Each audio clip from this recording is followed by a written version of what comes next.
Thank you, Pastor and the core team, for giving me this opportunity. Taking this opportunity, I would like to thank our church for always being there for me and my family in praying for us, helping us, and encouraging us during our hard times. Today, I just want to share my favorite Bible verse, which is taken from the book of Deuteronomy. Deuteronomy 31, verses 6. Be strong and courageous. Do not be afraid or terrified because of them. For the Lord your God goes with you. He will never leave you nor forsake you. This Bible verse has always helped me and my family, especially when we are having a hard time.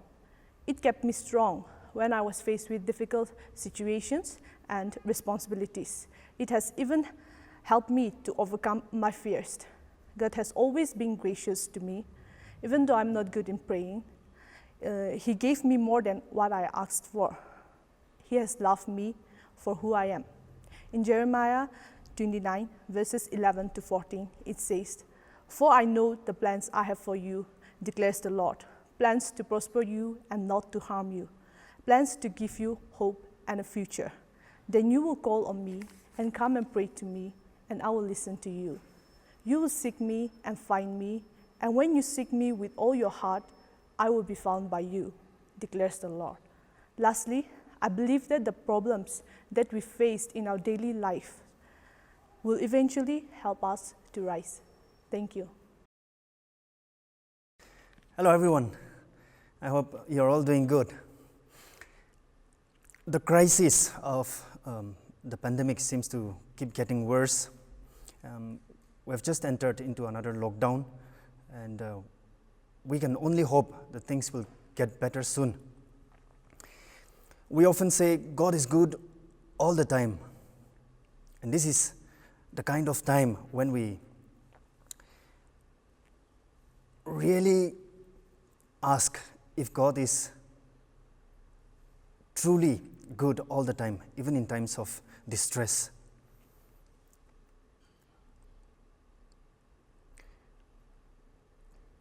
I want to draw our attention to the message of the cross and to remind all of us that God is indeed good all the time.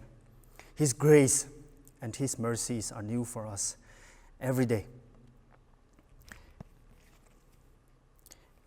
Mark chapter 8, verses 34 to 38. Mark chapter 8, verses 34 to 38. Then He called the crowd to Him along with His disciples and said, If anyone would come after me, he must deny himself and take up his cross and follow me. For whoever wants to save his life will lose it, but whoever loses his life for me, for the gospel, will save it. What good is it for a man to gain the whole world, yet forfeit his soul? Or what can a man give in exchange for his soul? If anyone is ashamed of me and my words in this adulterous and sinful generation, the Son of Man will be ashamed of him when he comes to his Father's glory with his holy angels. Billy Graham wrote in the Decision magazine, I find that I can preach on any subject other than the cross, and it does not seem as offensive to people as the cross does. I can preach on doing good works, on social improvements, on all kinds of things, and people will applaud me. But when I preach on the cross and the blood of Christ, there is an offense. The offense of the cross arises chiefly from the fact that the cross condemns every other way to salvation. There is only one way, said Jesus, one road, one gate to the kingdom, and that is the way of the cross. Let's look at some of the characteristics of the message of the cross from this passage. In verse 34, the cross calls us to self-denial. If anyone would come after me, he must deny himself and take up his cross and follow me. The self-denial that Christ spoke of here is the bedrock of discipleship. Here he is not merely speaking of denying oneself of physical pleasures or comfort. That's not what is implied here. Deny yourself is a call to stop making yourself the center of your own life. Cross-bearing includes the willingness to suffer and even die for the Lord's sake. Martin Luther said, "A religion that gives nothing, costs nothing, and suffers nothing is worth nothing."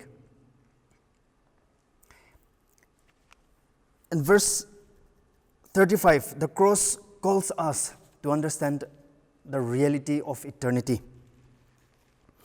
"For whoever wants to save his life will lose it, but whoever loses his life for me and for the gospel will save it."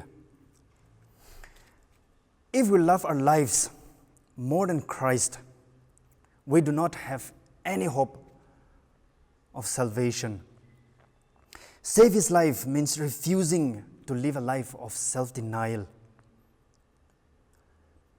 Losing our life is a call to radical discipleship in the face of persecution. We're all very well aware that in many parts of the world, people are being killed for their faith. Lives of the believers are constantly threatened. This verse calls us to look at this mortal life in the light of eternity. The sufferings of this life in the light of the glory that awaits us. Following Christ with all that we are and in all that we do will lead us to eternal life.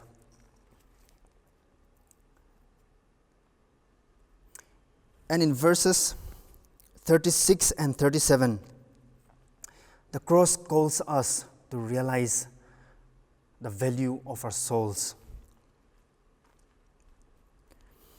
"What good is it for a man to gain the whole world, yet forfeit his soul? Or what can a man give in exchange for his soul?"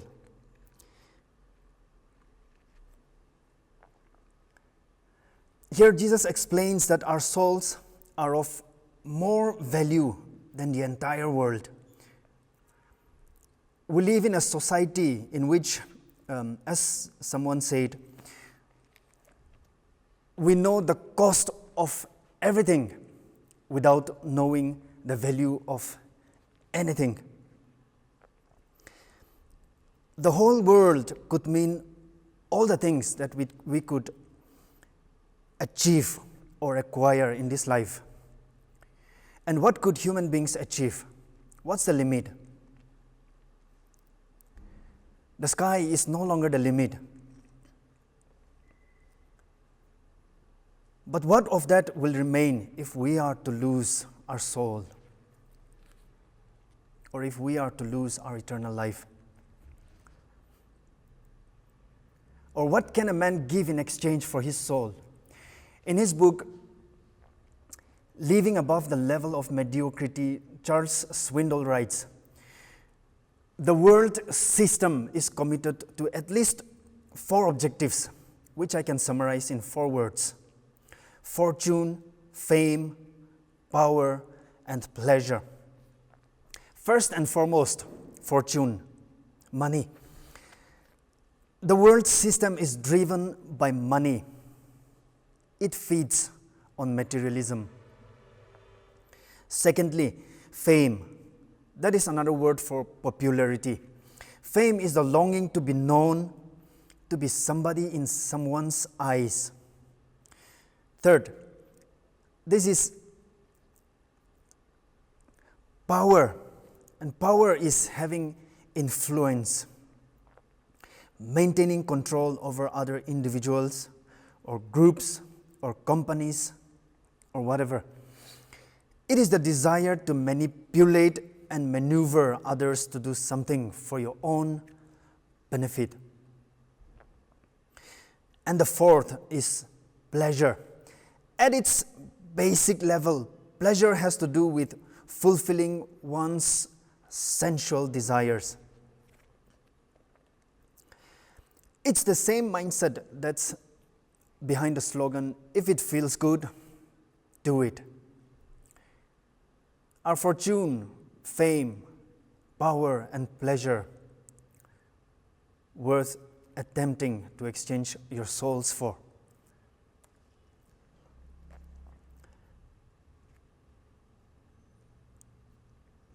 And the fourth characteristic of the message of the cross. The cross calls us to stand with Christ. In verse 38, if anyone is ashamed of me and my words in this adulterous and sinful generation, the Son of Man will be ashamed of him when he comes in his Father's glory with the holy angels. We must not stand with the world, its system and its values. We must always choose to stand with Christ.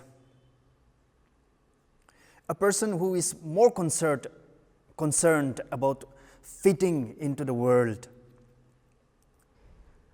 approves the ways of the world and is more concerned about pleasing his own adulterous and sinful desires than about following Christ and doing his will have no part in God's kingdom. If anyone is ashamed of me and my words, if you are ashamed to proclaim the name of Jesus, or to even say that you are a follower of Christ, in a time like this, when the number of atheists and anti-Christians keep alarmingly rising, even here in Nagaland, among our friends, either with a desire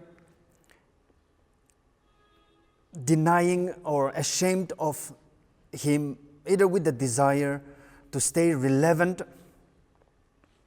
or denying him for the fear of being ridiculed. The Bible says, Jesus will be ashamed of you. If we are to stand before God at the judgment day with confidence, we must stand with Christ now. Someone said, everybody thinks I'm crazy. They say you take the Jesus thing too seriously. Well, I don't know about that. But Christ took me pretty seriously when he died for me on the cross. The situation in which Jesus is rejected, humiliated, and put to death will be reversed when he returns in glory as the judge of all people. Be willing to be ridiculed, shamed, and rejected, and trampled by the world for the sake of Christ. And you will be able to stand with pride, to be gladly received by your Savior into his glory.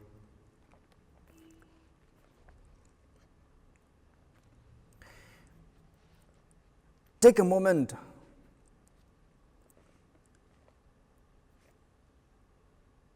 to look at yourself, where you stand.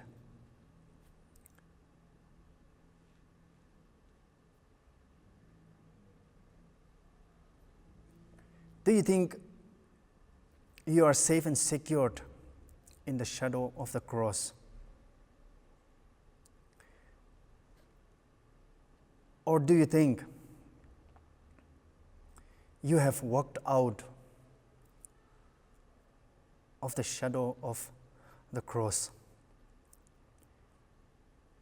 If you are someone who is far away from our Savior, do not delay in getting back to Him. Do not walk too far away in the wrong direction. The farther you walk away, the harder it will be for you to get back. It's true that it's never too late,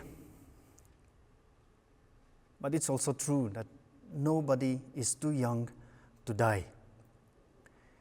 It's never too early to prepare to meet our Savior.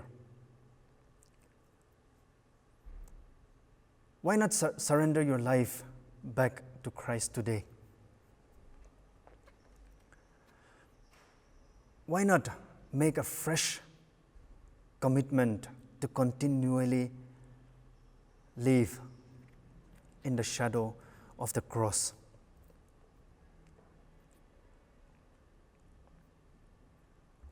May the message of the cross stay ever close to our hearts, and may the power of the resurrection keep us through these trying times. Amen.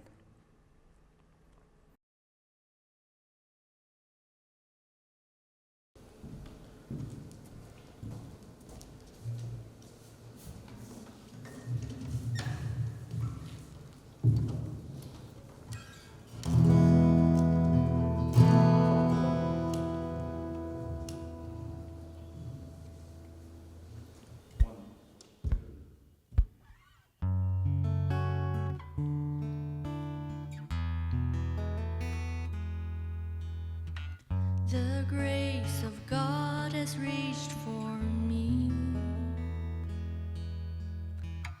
and pulled me from the raging sea, and I am safe on the solid ground. The Lord is my salvation.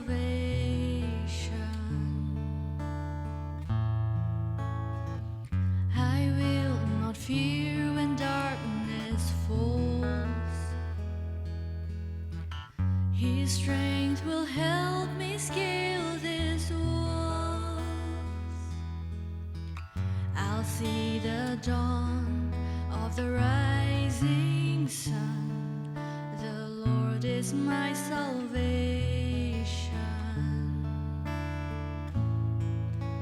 Who is like the Lord our God, strong to save, faithful in love? My debt is paid and the victory won. The Lord is my salvation.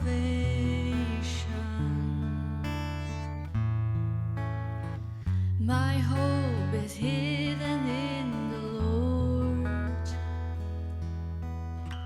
He floods each promise of His word. When winter fades, I know spring will come. The Lord is my salvation.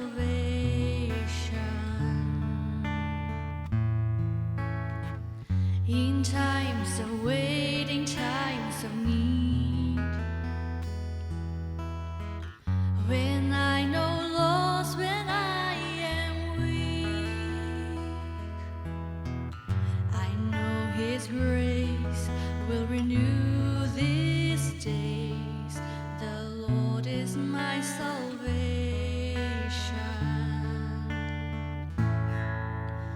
Who is like the Lord our God, strong to save, faithful in love? My debt is paid and the victory won. The Lord is my salvation.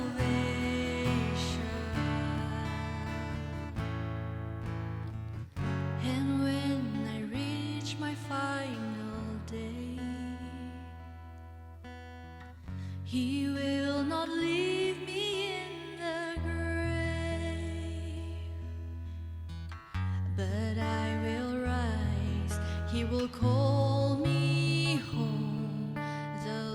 Lord is my salvation.